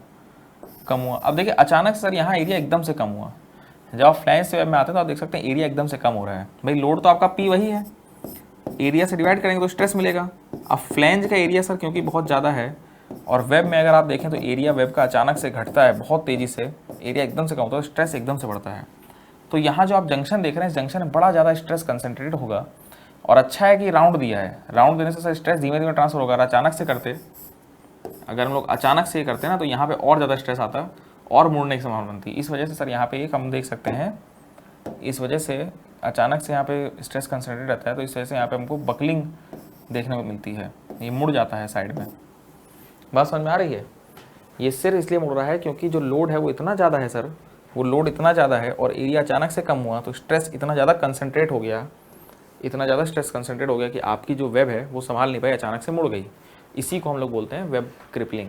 और ये होता क्यों है? जब कंसंट्रेट लोड कहीं पे ऐड करता है जो कि बड़ा भारी है, जो कि हमारा वेब का एरिया पतला सा नहीं संभाल पाया और मुड़ गया। ठीक है, चलो समझ में आ गया। बाकी डिफ्लेक्शन से कोई मतलब नहीं है, बीम तो पूरी ओवरऑल डिफ्लेक्ट करती है, शियर फोर्स मैक्सिमम मिनिमम इससे कोई मतलब नहीं है। ठीक है, ये सब जो चीज़ें कॉज करेंगी ये पूरा का पूरा ओवरऑल बीम को लेके जाएंगी। वेब क्रिपलिंग एक लोकल फिनोमिना है जो एक लोकल जगह में होता है। बेंडिंग मोमेंट, शियर फोर्स, ये सब कुछ ओवरऑल करेगा एक साथ काम। ठीक है, लेकिन ये जो हमारा वेब क्रिपलिंग है ये हमारा लोकल फिनोमिना है, लोकल बकलिंग की तरह। ठीक है सर, अगला प्रश्न मेरा आ रहा है स्क्रीन के ऊपर। Shape factor for a solid circular section is. Shape factor क्या होता है? देखो शेप फैक्टर तो सर आपने प्लास्टिक में बताया हुआ है कि जो प्लास्टिक वाला चैप्टर है वो यही इंपॉर्टेंट है, उसके अंदर भी सबसे इंपॉर्टेंट चीज़ अगर कोई है तो वो है हमारी शेप फैक्टर, बहुत ज़रूरी। एक होता है ज़रूरी, एक होता है बहुत ज़रूरी, बल्कि हम तो कहेंगे कि जितने भी शेप्स हैं उन सभी का शेप फैक्टर तुम याद कर डालो, जितने भी शेप्स हैं। यहाँ पे पूरी टेबल बना भी देते हैं फटाक से। ठीक है, फटाक से मैं पूरी टेबल बना, तब तक एक काम करेंगे सभी लोग, जल्दी से इसका उत्तर देंगे कि सर्कल का क्या होता है। सर्कल का यहाँ पे क्या होता है, जल्दी से सभी लोग बता दो कमेंट बॉक्स के अंदर। अगर हम शेप फैक्टर्स की सर यहाँ बात कर लें,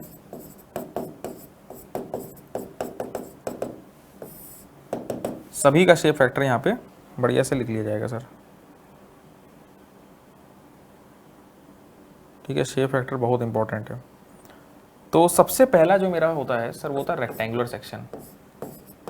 रेक्टेंगुलर सेक्शन का जो शेप फैक्टर होता है वो होता है 1.5, सभी को पता है, ए ऑप्शन जो तुम्हें दिख रहा है। फिलहाल सर्कल का पूछा है। फिर हमारे ट्रायंगुलर सेक्शन होते हैं सर। ट्रायंगल में हम दो सेक्शन की बात करेंगे।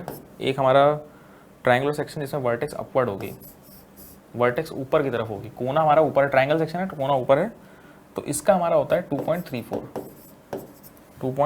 यदि सर यही आपका जो वर्टेक्स है ये ऐसे हो जाए, कोना इधर आ जाए, है ना, इस तरह का अगर ट्रायंगल है तो हमारा हो जाएगा 2, तो हो जाएगा सर मेरा कितना 2। याद कर लेंगे, देखो सारा का सारा शेप फैक्टर एकदम बाय हार्ट तुमको पूरा याद होना चाहिए। ठीक है, बढ़िया तरीके से, ताकि एग्जाम में कहीं कोई दिक्कत ना हो। ये पूछा जाता है काफ़ी ज़्यादा। तीसरा हम बात करेंगे यहाँ पे सॉलिड सर्कुलर सेक्शन की, जो कि हमारे प्रश्न के अंदर पूछा। सॉलिड सर्कुलर सेक्शन की अगर हम बात करें तो इसका उत्तर होता है 16/3 पाई। 16/3 की वैल्यू को अगर हम सॉल्व कर देना सर तो हमारा आंसर आ जाएगा 1.697, या राउंड ऑफ करके 1.7 भी बोला जाता है। ठीक है, आसान है। फिर मेरा हॉलो, हॉलो का मतलब सर क्या हुआ, ये सर खोखला है, सिर्फ इतना ही मतलब का है।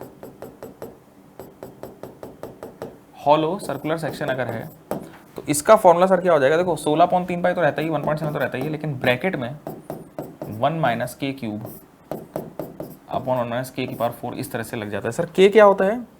k कुछ नहीं है, k तुम्हारा है अंदर के डायमीटर अपॉन बाहर के डायमीटर का ratio. What is k sir? k is nothing but small d upon capital D का रेशियो। उस रेशियो को तुम सीधे सीधे 16/3 पाई 1.7 से इंटू कर दो तो तुम्हें हॉलो सर्कुलर सेक्शन का शेप फैक्टर मिल जाएगा। ठीक है, अगर एक बहुत ही पतली सी थिन, एकदम थिन सी सर्कुलर रिंग है, एक बहुत ही पतली सी थिन सर्कुलर रिंग है, ठीक है, समझने की कोशिश करना, तो उसका हो जाएगा 1.27, उसका हो जाएगा सर 1.27। अगला डायमंड सेक्शन अगर मेरा है, डायमंड सेक्शन है, रोम्बस जिसे हम बोल रहे हैं, ऐसा बनता है ना डायमंड, ये डायमंड हमारा है, तो इसका होता है 2, बहुत इंपॉर्टेंट है ये भी। फिर हमारा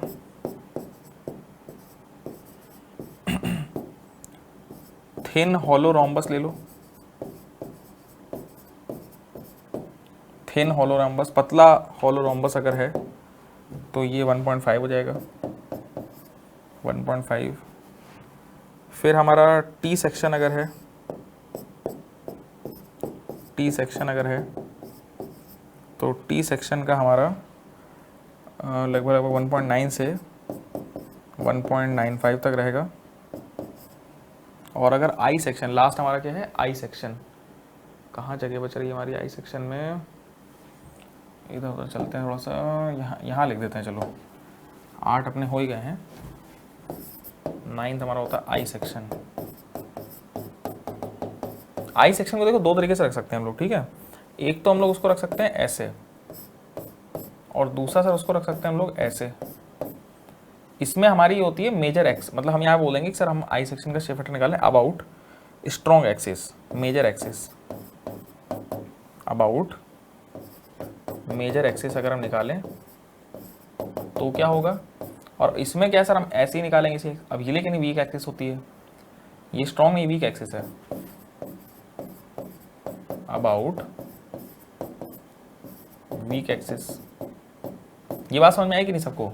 ये सर हमारी स्ट्रॉन्ग एक्सिस होती है, ये हमारी स्ट्रॉन्ग एक्सिस है, और ये हमारी वीक एक्सिस है, आई को घुमा दिया गया है, ठीक है। स्ट्रॉन्ग और वीक की बात है, तुम चाहे उसको खड़े रखो कोई दिक्कत नहीं तुम, लेकिन वीक एक्सिस और निकालो, तो वो हमने यहाँ बताने की कोशिश करी है, ठीक है। तो क्या क्या आंसर होगा सर, तो स्ट्रॉन्ग एक्सिस के अबाउट जो हमारा होता है 1.12 होता है, 1.12, और वीक एक्सिस का अबाउट जो हमारा होता है वो होता है 1.55, ठीक है। ये हमारे सारे के सारे क्या हो गए, शेप फैक्टर हो गए। इसका जरा सभी लोग एक बार स्क्रीनशॉट ले लेंगे, ताकि कभी भी कोई प्रश्न अगर हमारा एग्जाम में आता है तो कोई दिक्कत यहाँ पे ना हो, ठीक है। स्क्रीनशॉट ले लेंगे भाई सब लोग इसका।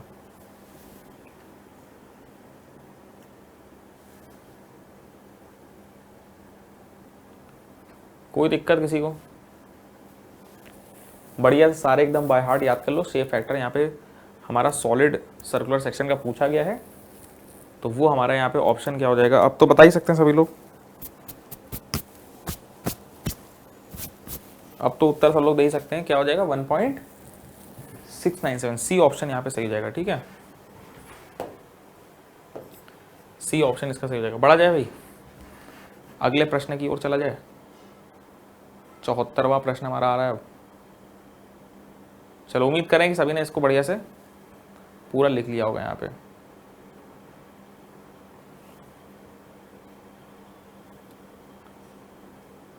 चलिए सर, 74th क्वेश्चन हमारा स्क्रीन के ऊपर आ गया है। 74th प्रश्न यहाँ पे हमारा आ गया है। बोल रहा है अकॉर्डिंग टू भारतीय मानक 800, according to IS 800, in case of structural steel the span length of flexible member in a continuous frame system shall be taken as the distance between. एक फ्रेम सिस्टम है वो भी कंटिन्यूअस, इसका क्या मतलब है? देखो यहाँ पे ये लिखा हुआ है कि कंटिन्यूअस फ्रेम सिस्टम है, उसके अंदर हमारा एक फ्लेक्सिबल मेंबर है, उसकी स्पैन लेंथ की बात हो रही है।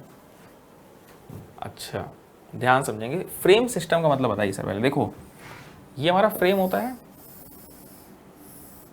ये फ्रेम होता है,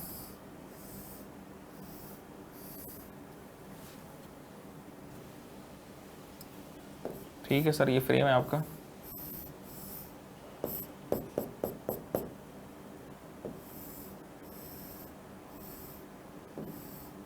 थोड़ा जगह कम पड़ गई, कोई बात नहीं, रुक जाओ, ठीक है। और छोटा बना ताकि 3 बन जाए अपने, है ना, 1 2 3, ये सही है।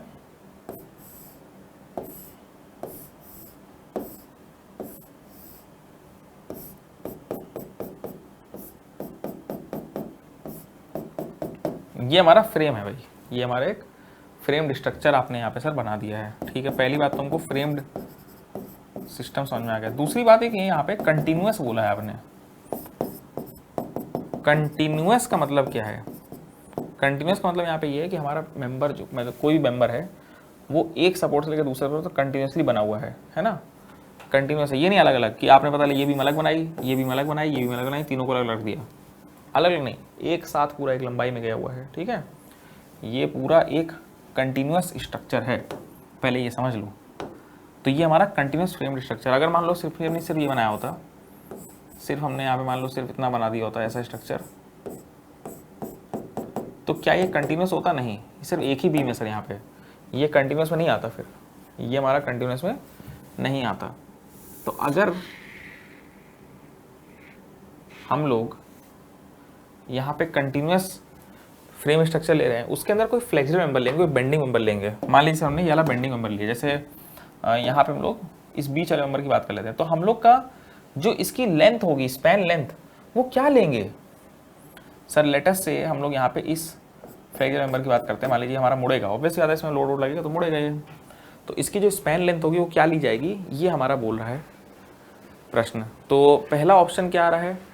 Diametrically opposite ends of the support, अच्छा, centre to centre of the support plus twice the eccentricity, centre to centre of the support या edge to edge of the support. देखो एज टू एज का मतलब क्या हो गया कि हमने पूरा यहाँ एज से एज तक ले लिए लेंथ, तो ये नहीं होता आंसर, ये ऑप्शन गलत है। सेंटर टू सेंटर मतलब क्या हो गया सर? यहाँ पे आप आइए, सेंटर, समझ रहे हैं, ये सेंटर हो गया आपका, इसके सेंटर सेंटर तक हमने ले लिया ये, ठीक है, ये लेंथ हमारी स्पैन लेंथ होगी। क्या यही आंसर है? बताओ भाई, सी ऑप्शन सही है? बिल्कुल सही ऑप्शन है ये, centre to centre of the support, बिल्कुल सही जवाब, ठीक है, यही उत्तर हमारा यहाँ पे सही है कि हम लोग एकदम सेंटर टू सेंटर यहाँ पे लेते हैं, ठीक है, बाकी कोई मतलब ही नहीं है फिर। तो तुम चाहो तो कंटिन्यूस फ्रेम में लिख सकते हो कि हम लोग का जो इफेक्टिव लेंथ होती है वो सेंटर टू सेंटर चलती है ऑफ द सपोर्ट। चलिए सर अगला प्रश्न लेंगे 75, बताओ भाई, आसान प्रश्न है ये, आसान प्रश्न है, पूछ रहा है इसके अंदर क्या हमारा स्टील का क्वेश्चन है, इफेक्टिव स्ट्रेस की बातें हो रही हैं यहाँ पे कि कौन सा ऐसा इफेक्टिव स्ट्रेस है जिसके अंदर हमारा परमिसिबल स्ट्रेस में यील्ड स्ट्रेस दिखाई नहीं देता, कौन सा ऐसा परमिसिबल स्ट्रेस है जहाँ पे हमको यील्ड स्ट्रेस देखने को नहीं मिलता है, ये पूछा गया है। कमेंट करके बताएंगे सभी लोग। Which one of the following stresses is independent of yield stress as a permissible stress for steel member? Axial tensile stress, maximum shear stress, bearing stress या स्ट्रेस इन स्लैब बेस? तो यार अगर हम लोग एक टेबल वो देख लेते हैं WSM वाली, तो आपने सर उसमें हमको बताया हुआ है कि जो एक्सियल टेंशन और एक्सियल कंप्रेशन होता है, एक्सियल टेंशन और जो एक्सियल कंप्रेशन होता है ना सर, इन दोनों ही केस में जो हमारा सिग्मा ऐसी होता है वो होता है 0.6 FY, 0.6 FY, याद है हम लोग को, 0.6 टाइम्स यील्ड स्ट्रेस। फिर हमारा जब बेंडिंग की बात आती है, अगर हम बात करते हैं bending tension, permissible bending tension stress और बेंडिंग कंप्रेशन की बात करते हैं, तो जो हमारा स्ट्रेस रहता है वो कितना रहता है? 0.66 FY रहता है ना, 0.66 FY रहता है, ठीक है। फिर हमारा बियरिंग की जब बात आती है, तो बियरिंग में हिसाब किताब रहता है सर कितना? 0.75 FY। कितने लोगों को ये टेबल याद है भाई? ये हमारे परमिसिबल स्ट्रेसेस की टेबल है भाई, कुछ करते थोड़ी हम लोग भाई, आपका जो भी आपका यील्ड स्ट्रेस है उसमें कुछ फैक्टर ऑफ सेफ्टी लगा के हम लोग परमिसिबल स्ट्रेस निकाल देते हैं भाई। FY में अगर हम यहाँ पे FY में अगर हम यहाँ पे नीचे 5/3 की फैक्टर ऑफ सेफ्टी मतलब 1.67 की फैक्टर ऑफ सेफ्टी लगा दें, तो FY में जब तुम 1.67 लगाओगे तो 0.6 हो जाएगा ऑटोमेटिक, है ना। 1.5 की फैक्टर ऑफ सेफ्टी लगाओगे, FY/1.5 करोगे तो ये हो जाएगा, फैक्टर ऑफ सेफ्टी लगानी है बस। यहाँ पे 1.33 की फैक्टर ऑफ सेफ्टी लगती है तो 0.75 हो जाता है, ठीक है। फिर शेयर की अगर हम बात करें, शेयर की अगर हम बात करते हैं तो शेयर में सर हमारे दो हिसाब किताब होते हैं, एक तो होता है सर मेरा कौन सा मैक्सिमम एवरेज, एक बार एवरेज शेयर ले लेंगे और एक बार मैक्सिमम शेयर की बात करेंगे। तो एवरेज शेयर में हमारा आंसर होता है 0.4 FY और मैक्सिमम शेयर में हमारा होता है 0.45 FY। और इस टेबल में लास्ट वैल्यू होती है कि permissible stress in slab base क्या होता है, permissible stress in slab base. Slab base कुछ नहीं होता, कॉलम के नीचे लगता है। जो हमारे कॉलम होते हैं ना, जो हमारा कॉलम होता है सर, उसके नीचे जो हमारा बेस तैयार होता है उसको हम लोग बोलते हैं स्लैब बेस, ठीक है। जिसके ऊपर हमारे कॉलम का लोड ट्रांसफर होता है और फिर नीचे फाउंडेशन आ जाता है, ठीक है। तो इसका होता है 185 मेगापास्कल। अब तुम जरा इस टेबल को देख के बताओ कहाँ पे Fi नहीं दिखाई दे रहा है। सर अगर इस टेबल को हम ध्यान से देखें तो कहीं पे अगर हमको Fi दिखाई नहीं दे रहा है तो वो जगह है ये स्लैब बेस, ठीक है। बाकी आपका चाहे एक्सियल टेंसाइल स्ट्रेस हो, चाहे आपका कंप्रेसिव हो, चाहे मैक्सिमम शियर स्ट्रेस हो, चाहे बेयरिंग स्ट्रेस हो, सबकी वैल्यूज़ यहाँ पे लिखी हुई हैं। बस यही आपका इंडिपेंडेंट है यील्ड स्ट्रेस के। यहाँ पे यील्ड स्ट्रेस नहीं आ रहा, सिर्फ 185 आ रहा है, कोई यील्ड स्ट्रेस हमको दिखाई नहीं दे रहा। तो डी ऑप्शन यहाँ पे हमारा सही हो जाएगा। क्लियर है भाई सबको? आसान बात है एकदम। डी ऑप्शन हमारा यहाँ पे एकदम बढ़िया तरीके से सही हो जाएगा, ठीक है। बढ़ा जाए आगे 76 प्रश्न की ओर। ये टेबल बहुत ज़रूरी है, सभी लोग इसको याद कर लेंगे एकदम। इसमें से तुम्हारा कोई भी प्रश्न यहाँ पे एग्जाम में बन सकता है। चलिए सर अगला 76 क्वेश्चन लेंगे हम लोग यहाँ पे।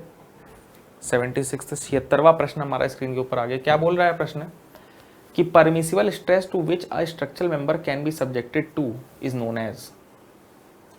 Permissible stress to which a structural member can be subjected to, तो बहुत सिंपल बात है यार। तो अभी तो पीछे बात करें ये सारी, क्या बोलते हैं बताओ, कमेंट करो, कमेंट करो। वो परमिसिबल स्ट्रेस, देखो हम लोग जब डिज़ाइन करते हैं तो हम लोग ये कोशिश करते हैं कि हमारी जो स्ट्रेस की वैल्यू है वो एक वैल्यू से ज़्यादा ना रहे। हमारी जो स्ट्रेस की वैल्यू है परमिसिबल वैल्यू से ज़्यादा ना रहे, ये हम लोग कोशिश करते हैं, ठीक है। तो स्ट्रेस को क्या बोलते हैं, हमारा जो भी स्ट्रेस है वो एक परमिसिबल वैल्यू से कम रहे, ये परमिसिबल स्ट्रेस है।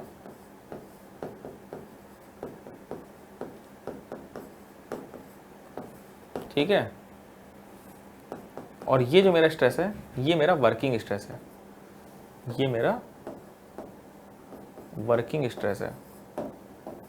तो हम ये कोशिश करेंगे कि सर हमारा जो स्ट्रेस है वो परमिसिबल से कम रहे तो हमारा स्ट्रक्चर सेफ रहेगा। तो हमारा कौन सा ऑप्शन सही हो जाएगा, बी ऑप्शन।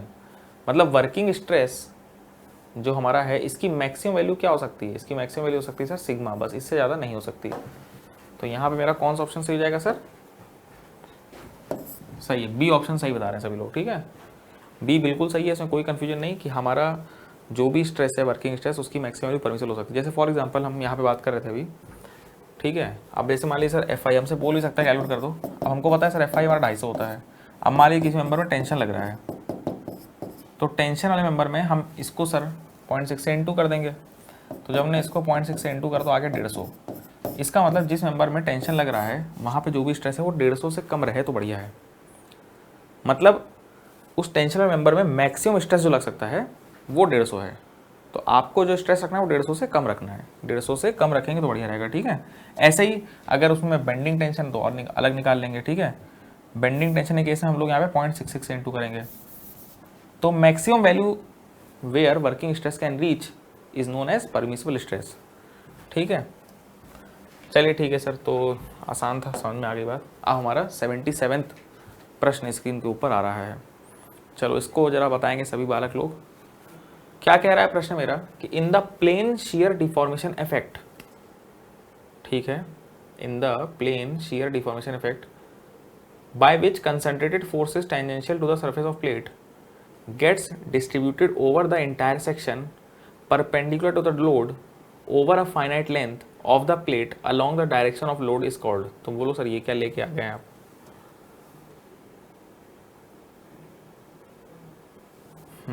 बताओ भाई, प्लेन शियर डिफॉर्मेशन इफेक्ट के केस में क्या हिसाब किताब बैठेगा बताओ। देखो हम तुमको थोड़ा समझाते हैं। हमको एक बात बताओ यार, तुमसे एक सिंपल सवाल पूछते हैं, थोड़ा बढ़िया डायग्राम एक बनाते जरा पहले। ये मेरी सर एक बीम है, ये सर मेरी एक बीम, ठीक है। अब मान लो सर इसको हम खींचते हैं, फोर्स लगाते हैं यहाँ पे, मान लीजिए यहाँ पे फोर्स लगाया हमने, ठीक है। फोर्स हमने इधर लगाया, पीछे हमने इधर खींचा, इसको बीम को खींच रहे हैं सर, टेंशन में इस बीम को सर हम लोग खींच रहे हैं। अब हम मान लेते हैं हमने इस फ्लैंज, भाई फोर्स हमारा फ्लैंज पे भी आएगा, तो हम फ्लैंज की लेंथ के अलोंग अगर हम फोर्स के डिस्ट्रीब्यूशन को देखें तो तुम बताओ, अगर इसकी विड्थ की अगर हम बात करते हैं तो बताओ क्या हर जगह जो स्ट्रेस आ रहा है वो सेम आ रहा होगा? हाँ या ना बताओ, क्या हर जगह स्ट्रेस सेम आ रहा होगा? ये है प्रश्न, क्या हर जगह स्ट्रेस मेरा सेम आ रहा होगा? तो जाहिर सी बात है इसका उत्तर नहीं है, क्योंकि फोर्स सिर्फ एक ही जगह कंसंट्रेट होकर लगता है। तो आप जब देखेंगे तो आप यहाँ पर डायग्राम अगर बनाएंगे तो आपको इस डायग्राम में ये समझ में आएगा कि बीच की तरफ फोर्स ज़्यादा आ रहा है, कोने में थोड़ा सा कम आ रहा है। ठीक है, आपका जो स्ट्रेस का डिस्ट्रीब्यूशन देखने को मिलेगा वो मिलेगा कैसा? Non uniform.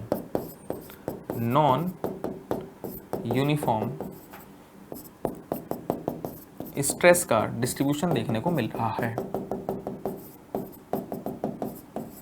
इसी को हम बोलते हैं कि हमारा जो फोर्स है वो पूरा का पूरा यूनिफॉर्म डिस्ट्रीब्यूट नहीं है, मतलब हमारे फोर्स में लैग आया, यहाँ ज़्यादा आया वहाँ कम आया, वहाँ पे अभी उतना महसूस हो ही नहीं रहा है, वहाँ पे फोर्स उतना पहुँच ही नहीं रहा है। देखो यहाँ ये लिखा हुआ है कि concentrated forces tangential to the surface, tangential to the surface. ये देखिए सर, ये सरफेस है, उसके टेंजेंशियल फोर्सेस जो लग रहे हैं, tangential to the surface of a plate gets distributed over the entire section perpendicular to the load, load के परपेंडिकुलर, सही बात है, over a finite length of the plate along the direction of the load is called क्या?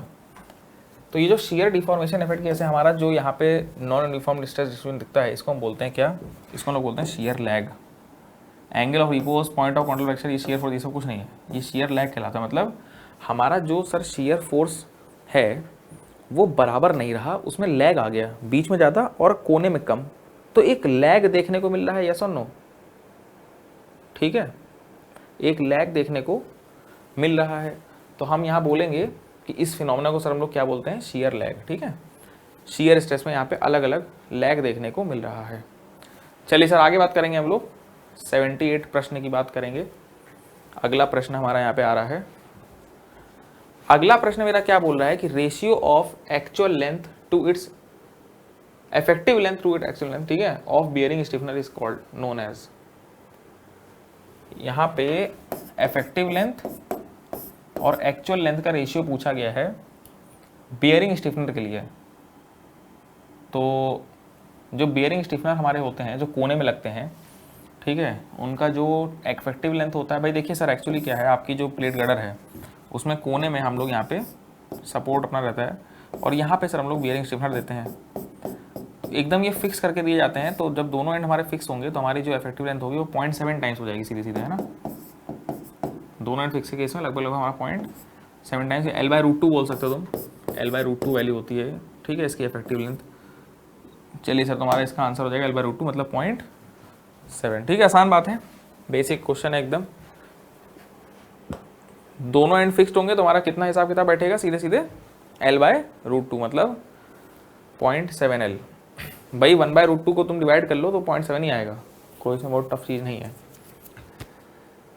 चलिए sir अगला प्रश्न ले रहे हैं। With respect to effective span of steel beam, steel beam की बात कर रहा है, the maximum deflection of the beam should not be more than. Sir हमारी जो बीम होती है उसमें जो मैक्सिमम डिफ्लेक्शन होगा, डिफ्लेक्शन तो सर बीच में है, ठीक, इसकी जो लेंथ है सर वो क्या है? L। तो हमारा जो डिफ्लेक्शन है सर, ये जो बीच का deflection, this should not be more than क्या? Span by 300, span by 325। बताओ भाई, किसी को और पता है तो कमेंट करके बताएंगे सभी लोग। स्पैन बाय 300, 325, 350, 400, क्या आंसर होगा यहाँ पे? कॉमन क्वेश्चन है, सभी को याद होना चाहिए। इसका उत्तर होगा हमारा क्या? Span by 325। ठीक है, बी ऑप्शन सही बता रहे हो तुम लोग, इसको याद रखना, ठीक है। स्पैन बाय 325 हमारा आंसर हो जाएगा, बी ऑप्शन।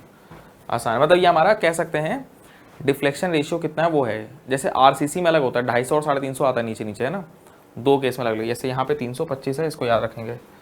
चलो फिर आज का आखिरी प्रश्न हम लोग लेंगे भाई। आज का आखिरी प्रश्न हमारा यहाँ पे आ रहा है स्क्रीन के ऊपर। क्या है सर ये प्रश्न? आज का आखिरी सवाल बोल रहा है the problem of lateral buckling can arise only in those steel beams which have. बताओ भाई, लेटरल बकलिंग कब होगी?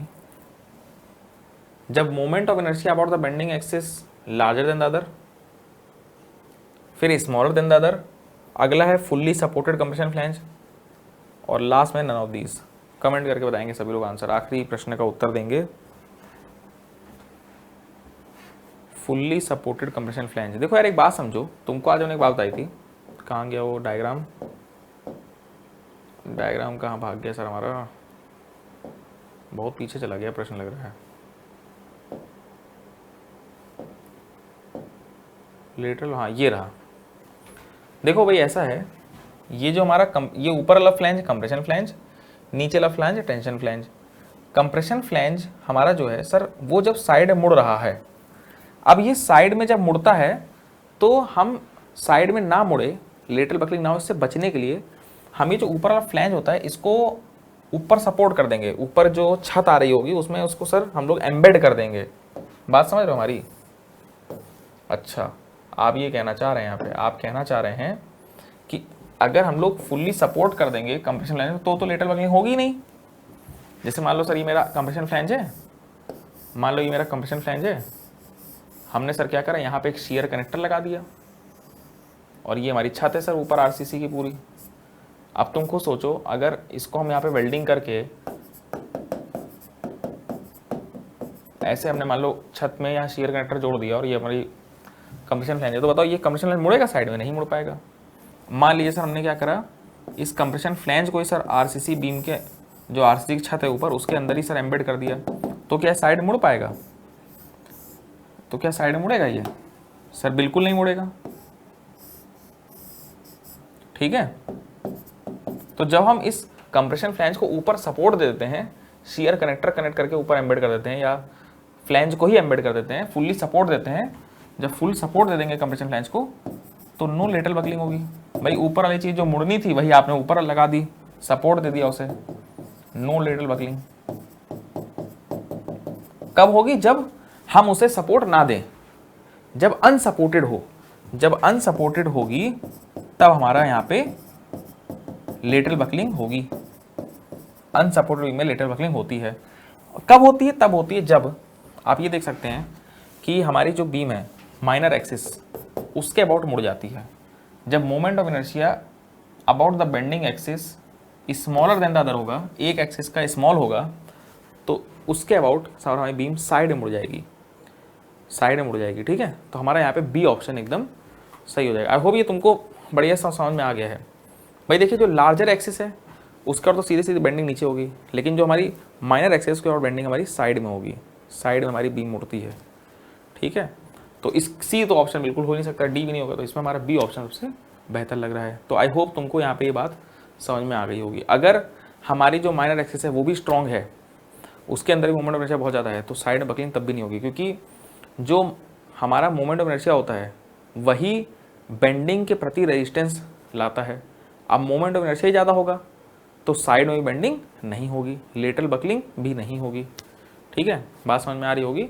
तो वही जो हमने तुमको इमेज अभी दिखाई जिसमें साइड में बीम हमारी मुड़ रही थी, अगर हम मोमेंट ऑफ इनर्शिया बीच वाली एक्सिस का और भी बड़ा कर देते हैं तो साइड बेंडिंग भी नहीं होगी। ठीक है, मतलब हम ये कह सकते हैं कि लेटरल बकलिंग से बचने के सर आपने हमको कई सारे उपाय बता दिए।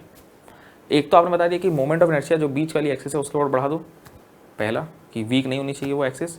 दूसरा आपने सर यहाँ बताया हमको क्या, कि शियर कनेक्टर लगा सकते हैं।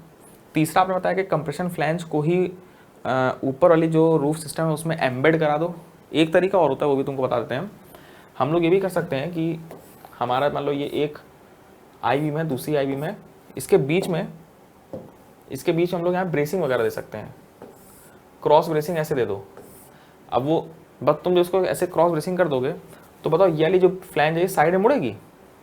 जब तुमने यहाँ पे ब्रेसिंग दे दी, ठीक है, तो शियर ये सब याद रखो, शियर कनेक्टर हमने दिया, ठीक है, कंप्रेशन फ्लैंज को एम्बेड कराया, कंप्रेशन फ्लैंज को एम्बेडमेंट हमने करा दिया, सर हमने यहाँ पे सपोर्ट दे दिया थ्रू ब्रेसिंग्स, या हमने मोमेंट ऑफ इनर्शिया को बहुत बढ़ा दिया। तो इन सभी केस में इन सारे ही तरीके से सर हमारा हिसाब किताब ये होगा कि हमारा कंप्रेशन फ्लैंज नहीं मुड़ेगा। ठीक है, तो उम्मीद कर रहे हैं कि तुमको इस क्वेश्चन से बहुत कुछ मिला होगा जानने को। लेटरल बकलिंग का क्वेश्चन काफ़ी एग्जाम से पूछा गया है, तो पूरा हमने कैसे बचाते हैं, क्या होता है, पूरा डायग्राम के थ्रू बढ़िया से समझा दिया। ठीक है, चलो फिर एंड करते हैं हम लोग। अब अगली क्लास के अंदर हम लोग मिलेंगे जिसके अंदर हम लोग 81 से 100 तक जा रहे होंगे, अगले 20 क्वेश्चनों को ले रहे होंगे। उसके अंदर भी बहुत सारा कॉन्सेप्ट जो है बढ़िया तरीके से तुमको हम समझा रहे होंगे। ठीक है, चलो टेक केयर एवरीवन, ख्याल रखो, खुश रहो और बढ़िया से पढ़ते रहना। सभी से यहाँ पे एक रिक्वेस्ट है कि कि देखो रोज़ हम लोग क्वेश्चन लगाते जा रहे हैं, है ना। बहुत सारे बच्चे हैं क्वेश्चन देखते हैं, नहीं देखते हैं, लेकिन सभी लोग यहाँ पे रिवाइज ज़रूर करेंगे बढ़िया से। अगर पेपर निकालना है इसी बार तो सब लोग बढ़िया से रिवाइज करो, ठीक है। चलो टेक केयर एवरीवन।